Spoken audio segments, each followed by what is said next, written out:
In a poor neighborhood, a wealthy CEO and his daughter were wrapping up a birthday trip when he lost his wallet. The next morning, a teenage boy from the area called from a public payphone to return it, every bill and card still inside. When offered a reward, the boy simply said he needed $3 to buy a small cupcake for his little sister's birthday, because he had spent all his money making the call. Touched by the boy's honesty and heart, the CEO did something no one expected. He invited the boy's family to his 5-star hotel and threw a birthday party they would remember for the rest of their lives. Before we dive into this story, let us know where you're watching from. We'd love to hear your thoughts. Jeremiah Brooks had made peace with the fact that he would never truly escape the weight of where he came from. Even after decades of success, after climbing out of the cracked sidewalks and flickering street lamps of East Atlanta to become the CEO of one of the largest eco-retail chains in the southern United States, there were still moments, quiet, fleeting moments, when he could hear the sound of a loose screen door banging in the wind, the echo of his mother's laughter, or the rustle of newspapers used to insulate the walls during winter. That morning, standing in the grand atrium of the Palmetto Regent, a 5-star hotel nestled in Savannah's historic district, Jeremiah glanced at his daughter with something between admiration and concern. Imani Brooks had just turned 18. She stood tall, poised, with the quiet confidence of someone who had never known scarcity. Her braids were pulled back into a sleek bun, her nails immaculately done in a pastel pink, and the gold hoop earrings she wore shimmered under the sunlight streaming through the stained glass ceiling. Jeremiah had promised her this trip months ago, a week-long birthday celebration filled with city tours, yacht dinners, and shopping sprees across the Georgia coast. But he had one request: a detour, a morning visit to the less polished side of the city, to the Bayline district, where old homes leaned into each other like tired souls and narrow alleyways still carried the scent of deep-fried catfish and sweat. Imani hadn't been thrilled. "You want to go where?" she had asked the night before, her brows arching with the incredulity only a teenager could manage. Jeremiah had chuckled then, brushing it off. "Just trust me, it'll be quick." But now, seated beside him on the back seat of the hotel's luxury shuttle, she crossed her arms tightly, her lips pressed into a line. Her designer sneakers tapped restlessly against the floor. "This is what you think I want to see on my birthday," she muttered under her breath, barely loud enough for him to catch. He didn't respond. The car turned down a narrow road where the tourists disappeared and the pavement grew uneven. Street vendors lined the sidewalk, selling handmade bracelets, jars of pickled okra, and old gospel CDs. Children darted between parked cars, their laughter rising like little flares in the humid air. Jeremiah rolled down the window slightly, letting the smell of smoked ribs and jasmine waft in. It reminded him of Sundays from long ago. He stepped out first when the car stopped near the old docks, an area now mostly forgotten by the city's glossy brochures. Imani followed hesitantly, clutching her phone like a lifeline. Jeremiah smiled at the older man tending a fruit stand nearby and purchased 2 mangoes, slicing one open with a pocket knife and offering a piece to Imani. She shook her head. "I'll pass. That knife probably has more history than this city." He laughed softly. "History's what brought us here." They walked slowly past shuttered shops and murals fading under layers of sun and time. Jeremiah greeted people like he belonged, and in a way he did. A group of boys played basketball barefoot near a graffitied wall, while a woman with graying braids hummed as she swept her porch. There was hardship here, yes, but also resilience. Jeremiah slipped his wallet out once to buy a small hand-carved turtle from a young boy with eager eyes. The child reminded him of himself at that age, hustling outside the corner store with bags of frozen lemonade and big dreams. He tucked the turtle into his pocket, unaware that it would be the last time he saw that wallet for the rest of the day. By the time they boarded the ferry back to the main city, the sun had begun its slow descent over the Savannah River. The boat was filled with tourists snapping photos, couples holding hands, and families sharing ice cream cones. Imani leaned against the railing, checking her reflection in her phone. Jeremiah stood nearby, watching the light ripple on the water. It wasn't until they docked and returned to the hotel that he reached into his pocket and froze. The wallet was gone. He patted himself down, checked every fold of his tailored slacks, every compartment of his linen blazer. "Imani," he said, voice tight, "did you see my wallet?" She looked up, annoyed. "No, when did you use it last?" "I bought that turtle near the Bayline docks." Imani scoffed. "Exactly. I told you not to go there, Dad. Of course someone stole it." Jeremiah didn't answer right away. Instead, he sat slowly on the edge of the hotel bed, his mind racing. Not about the cash, not even about the credit cards, but the loss of something more personal. Inside that wallet was a photograph. A faded picture of him and his late wife, taken just days after Imani was born. "I don't know if it was stolen," he said quietly. "Could have dropped it. Could be on the ferry." Imani rolled her eyes. "If it had been found by someone decent, they would have returned it by now. Face it, someone took advantage of your philanthropic moment in the ghetto." The words stung more than she knew. Jeremiah didn't reprimand her, not immediately. He just stood and walked to the window, watching the city lights flicker on like fireflies. He thought of his mother, of cold mornings and warm cornbread, of walking 5 blocks to catch a bus to his first job at a hardware store. Behind him, Imani sighed loudly, frustrated with the silence. But something in her father's stillness made her pause. Maybe for the first time she began to realize this trip wasn't just for her. It was for him, too. A return, a reminder, a hope. Outside, the world moved on. Ferries docked, tourists laughed, the city breathed. But inside room 1703 of the Palmetto Regent, a father and daughter stood on opposite sides of a quiet gulf neither had fully acknowledged until now. And somewhere, blocks away in the hush of the Bayline alleys, a boy clutched a worn leather wallet, unaware that its return would change everything. Jeremiah didn't sleep that night. He lay still in the king-sized bed of their luxury suite, staring at the ceiling fan as it spun in slow, hypnotic circles above him. Imani had long since retreated to the second bedroom, earbuds in, the glow of her phone flickering through the crack beneath her door. The room around him was quiet, insulated by thick carpets and soft lighting, but his mind churned with memories of that afternoon. The smell of the bay air, the sound of children laughing in the alley, the carved turtle now resting alone in his blazer pocket like a quiet witness. He'd reported the wallet missing to the front desk. A concierge had called the ferry company. Their staff searched the cabin and the dock area thoroughly but found nothing. "It may have been picked up by another passenger," one of them said over the phone, their voice apologetic, trying to sound helpful but distant. Jeremiah thanked them and hung up. He wasn't surprised. Morning came slowly. Savannah's summer light poured in through the sheer curtains, warm and gold like poured honey. Jeremiah sat at the small writing desk near the window, sipping lukewarm coffee from a porcelain cup.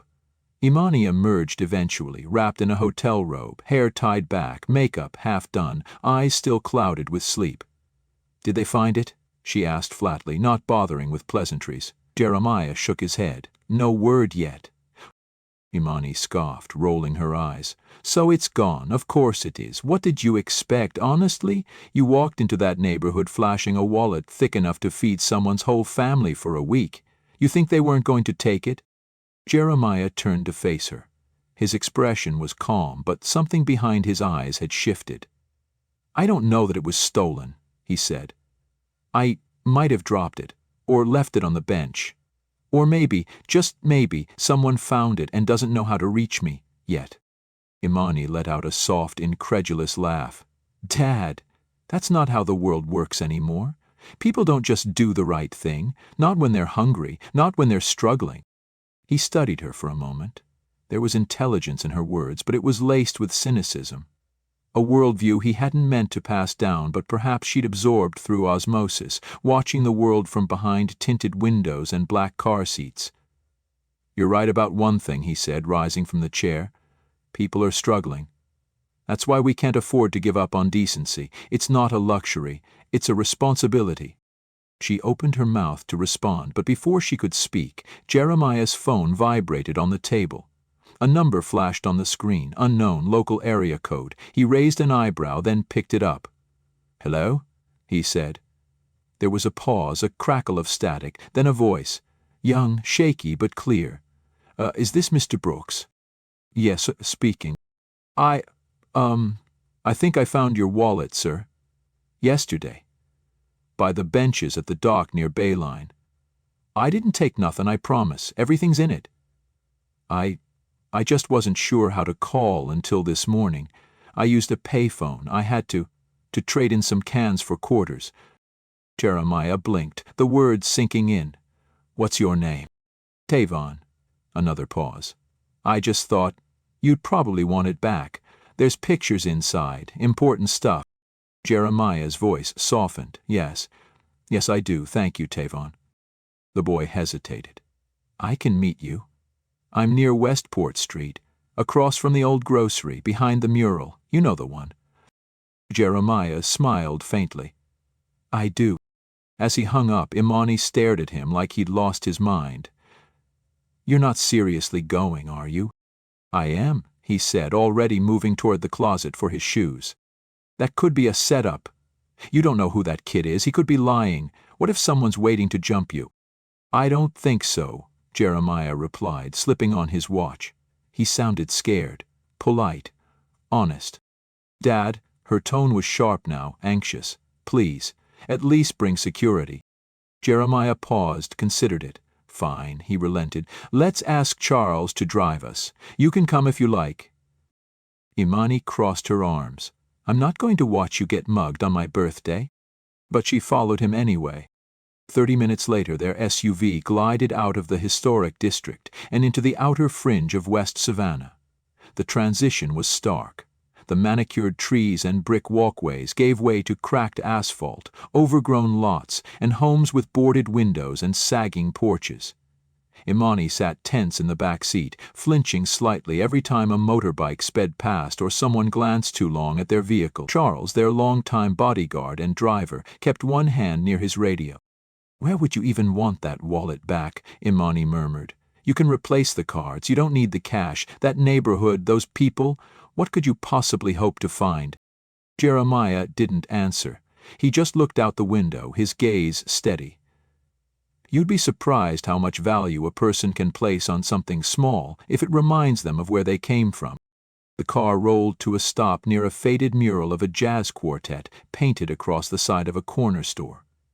A boy was standing by the wall, clutching something in both hands. He was tall for his age, but skinny, ribs visible through his shirt, shoes 3 sizes too big. His eyes were cautious but bright. "Stay in the car," Charles warned, but Jeremiah was already stepping out. Tavon stepped forward. "I kept it safe, sir," he said, extending the wallet. Didn't even open the zipper part. Jeremiah took it with both hands, flipping it open carefully. His ID, his cards, the photo of his wife, the cash neatly tucked, nothing missing. "You sure did," he said, voice low with gratitude. "Thank you, Tavon. You saved me a lot more than just trouble." The boy scratched his arm, suddenly sheepish. "I only called 'cause I didn't want no trouble. I just needed like $2 or $3 for the payphone, and it's my little sister's birthday tomorrow. I was trying to get her a cupcake, that's all." From the SUV, Imani watched the exchange unfold. Her father, towering in his pressed linen suit, speaking to this boy in rags like they were equals. Something inside her shifted, almost imperceptibly, as she took in the scene. And for the first time, she didn't look away. For a moment, no one spoke. The street around them moved on in its usual rhythm. An old man pushed a rusted grocery cart filled with cans across the cracked sidewalk. A dog barked from behind a leaning chain-link fence, and, somewhere down the block, a siren wailed faintly in the distance. But in the small bubble of silence between Jeremiah and Tavon, something real was settling. The boy's shoulders were still stiff, like he wasn't sure whether he should run or stay, whether this act of decency would be rewarded or punished.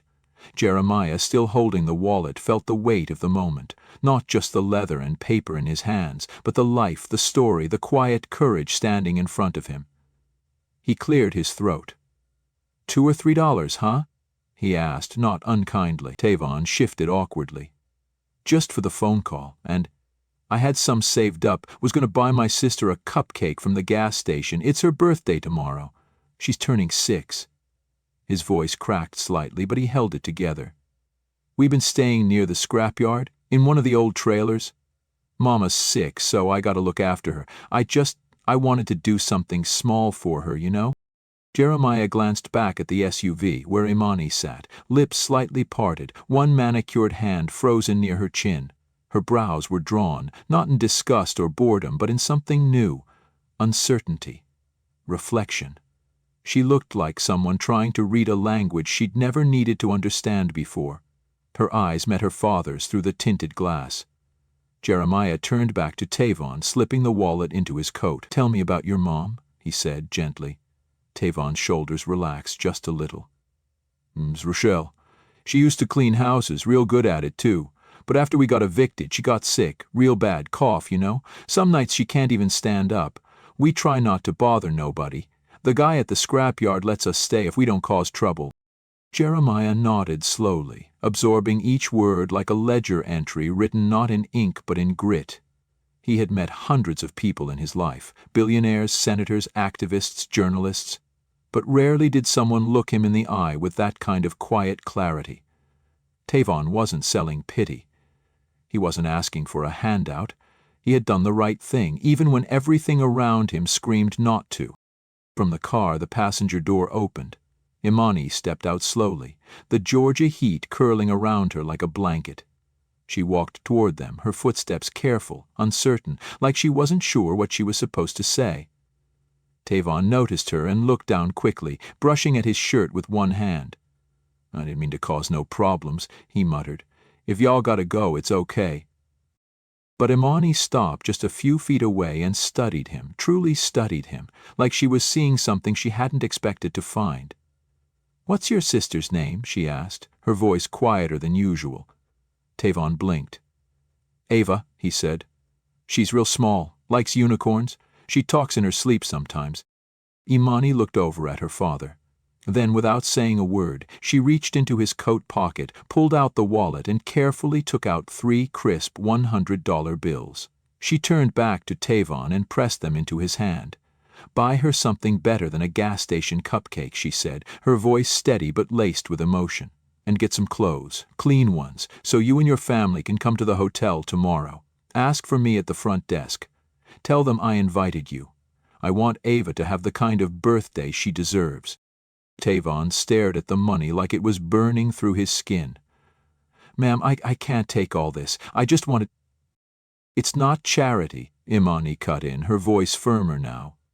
"It's an invitation. One kid should not have to carry everything alone." Jeremiah watched her with a pride so deep it felt like a second heartbeat. Imani turned to him, her eyes glassy but defiant. "We were going to spend $2,000 tonight on steak and fireworks," she said. "I'd rather spend it making a real difference." He nodded once, slowly, then looked to Charles. "Let's head back." As they drove through the narrow streets, Imani didn't reach for her phone. She sat quietly, one hand resting on the window, watching the world outside. The sun had begun to dip behind the rooftops, casting the neighborhood in amber light. Children were playing with makeshift toys, jumping between puddles, laughing with wild, untamed joy. "Do you think they'll come?" she asked finally. Jeremiah smiled. "If you were them, would you?" She nodded. "I would." And for the first time that day, she truly meant it. The next morning broke soft and warm, sunlight spilling through the gauzy hotel curtains like golden syrup. Jeremiah stood in the garden courtyard of the Palmetto Regent, watching as staff in white shirts and crisp aprons moved briskly to arrange folding chairs and hang strings of pastel bunting from the low oak branches. A table draped in lilac linen held a cake the size of a hubcap. Layers of chocolate and vanilla, frosted in pink with silver sprinkles, and beside it a stack of gift bags, each tied with yellow ribbon. To one side, a clown twisted balloons for 2 children already spinning in circles on the grass. They were guests of the hotel, families traveling from other parts of the country, and when asked if they wanted to join a birthday celebration in the garden for a little girl they'd never met, most had smiled and said yes. Jeremiah adjusted the collar of his linen blazer and checked his watch. It was nearly 10. The party was set to begin soon, but still no sign of Tavon. He tried not to fidget, tried not to doubt. Imani had asked 3 different times that morning if he thought they would come, and each time he'd answered with the same calm conviction. I think they'll try.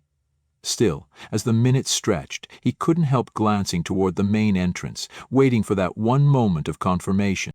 Then, just as the clock struck 10:15, the revolving glass door at the front of the hotel turned slowly, and there they were.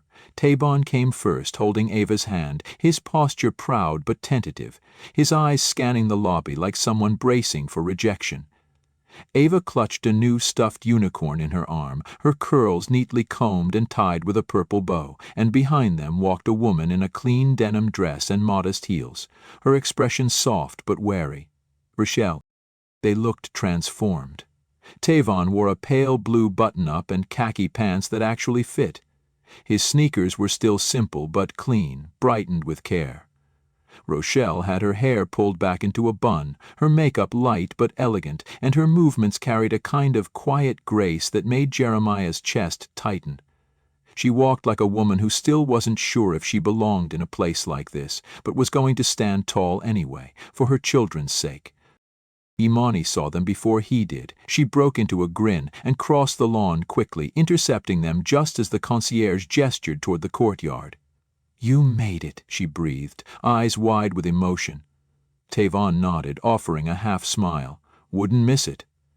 Ava peeked out from behind her brother's side, then saw the cake and let out a small gasp. "Oh my gosh," she whispered. "Is that for me?" Imani crouched down so they were eye level.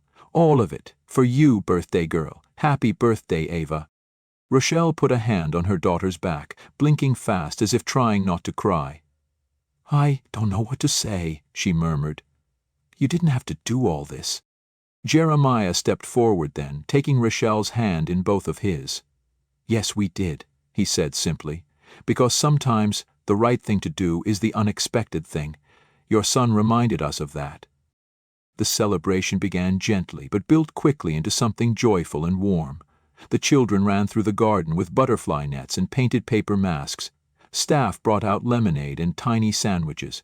Someone turned on a speaker and played soft jazz, and Ava danced barefoot on the grass with Tavon spinning her around. Rochelle sat on a bench watching them, hands folded in her lap, her expression part disbelief, part reverent. Imani didn't check her phone once. She laughed with the kids, helped serve slices of cake, and at one point sat beside Rochelle just to talk. She asked questions, not polite, surface ones, but the kind that showed she was listening. She learned that Rochelle had once dreamed of being a florist, that Tavon read at a high school level, that Ava was afraid of thunder but wanted to be a veterinarian. Later, Jeremiah approached Rochelle with the same thoughtful expression he used in boardrooms, the kind that meant he wasn't there to impress but to build. He invited her to step aside, guiding her gently toward a quiet corner of the courtyard where the hotel manager, a sharp-named woman named Ms. Kincaid, stood waiting. "Ms. Kincaid is a friend," Jeremiah said, "and she's also the one in charge of this entire hotel. I asked her to come meet you because, well, something about Tavon's honesty stayed with me, and I believe it comes from somewhere." Rochelle looked at him, confused. I'm not sure what you mean." Ms. Kincaid stepped forward. "We had to let go of several staff members last week," she explained. "Trust issues, small thefts, things going missing. We've been rebuilding ever since. And we're in need of someone with integrity, someone who knows how to lead from experience." Rochelle blinked, visibly stunned. "You're offering me a job?" Ms. Kincaid smiled. "Head of housekeeping, supervisory position. It comes with training, benefits, and room for advancement. We'll teach you what you don't know. The rest, you already have." Rochelle brought a hand to her mouth, overwhelmed. "I don't know if I'm qualified." Jeremiah stepped in gently. "You raised a boy who gave back a wallet full of cash in the middle of poverty, without asking for anything. That's all the qualification I need." Tears filled Rochelle's eyes, but she nodded. "Then I accept. Thank you. Thank you, Lord." Ava came running over, her dress billowing behind her. "Mom, "Tavon let me win," she shouted with glee, and Rochelle gathered her daughter into her arms, holding her like a treasure long lost and finally returned. That afternoon, as the sun dipped low behind the Spanish moss and the laughter faded into the hush of a golden hour, Imani sat beside her father, their hands both resting on the back of a garden bench. "You were right," she said softly. "People surprise you." Jeremiah turned to her, his face lit from within. "Only when you give them the chance." And for the first time in her young life, Imani understood what made her father truly rich. The following week bloomed not with extravagance but with quiet, powerful change. Monday morning, Rochelle stood in front of a full-length mirror in a small staff locker room tucked beneath the east wing of the Palmetto Regent. Her uniform was crisp, navy slacks, a white blouse, and a name badge gleaming like a medal over her heart.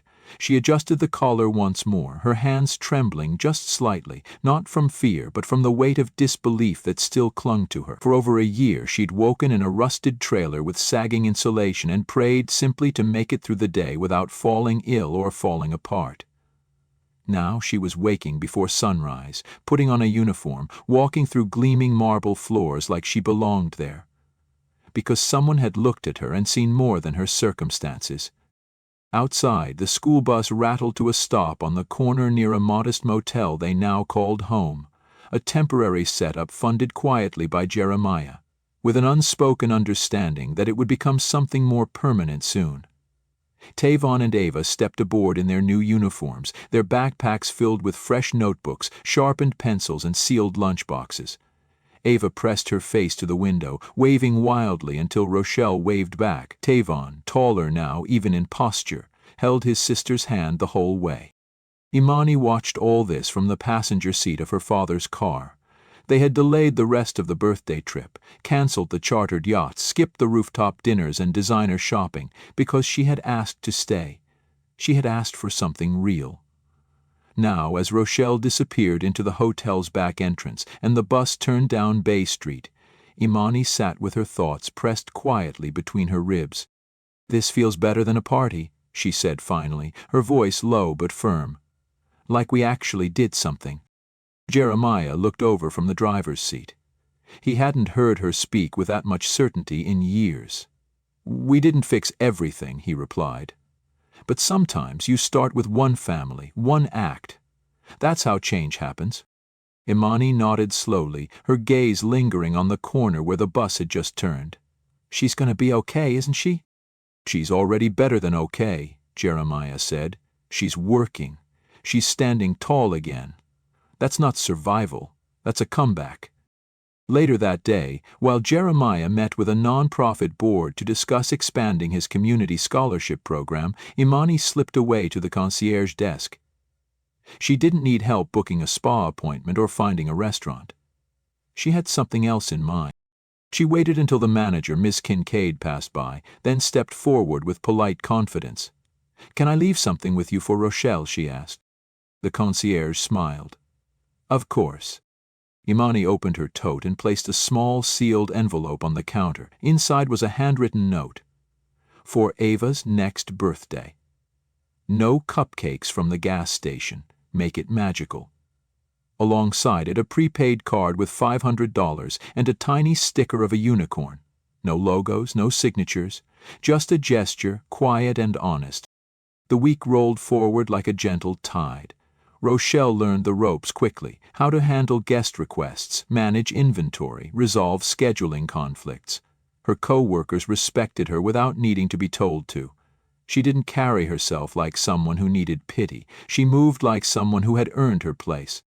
Tavon's teachers called after his first day to say he tested 2 grades ahead in reading and had already signed up for the library club. Ava came home with glitter on her cheeks and a construction paper unicorn crown, declaring her new best friend was a girl named Eliza who smelled like strawberries and let me borrow her pink marker. And through it all, Jeremiah watched from a respectful distance, intervening only when necessary, giving space for dignity to bloom.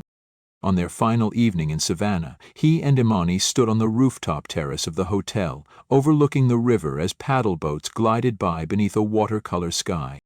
"Do you regret not going to the yacht party?" he asked.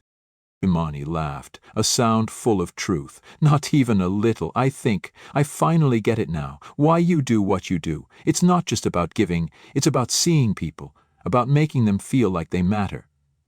Jeremiah nodded, the corners of his mouth lifting. You can't buy that feeling. You can only build it. Imani leaned on the railing, her eyes following the winding river below. What do you think would have happened if Tavon hadn't returned the wallet? Jeremiah considered that for a long moment. Maybe nothing. Maybe we would have filed a report, canceled the cards, moved on. But we would have missed this. We would have missed them. And more than that, we would have missed the reminder that integrity doesn't belong to the wealthy. It belongs to the willing. Imani looked down at her hands, then out at the horizon. I think I want to do more, she said softly. Not just for them. For others. Maybe start something. A program, a scholarship, something under Ava's name. That little girl changed me. Jeremiah placed a hand on her shoulder, pride radiating from his chest. Then let's do it together. As the sky deepened into dusk and the city lights flickered awake one by one, father and daughter stood shoulder to shoulder, the distance between them finally gone. And somewhere, in a modest motel room filled with laughter and hope, a family that had once known only struggle began dreaming again. Not because someone saved them, but because someone saw them and chose to believe. Join us to share meaningful stories by hitting the like and subscribe buttons. Don't forget to turn on the notification bell to start your day with profound lessons and heartfelt empathy.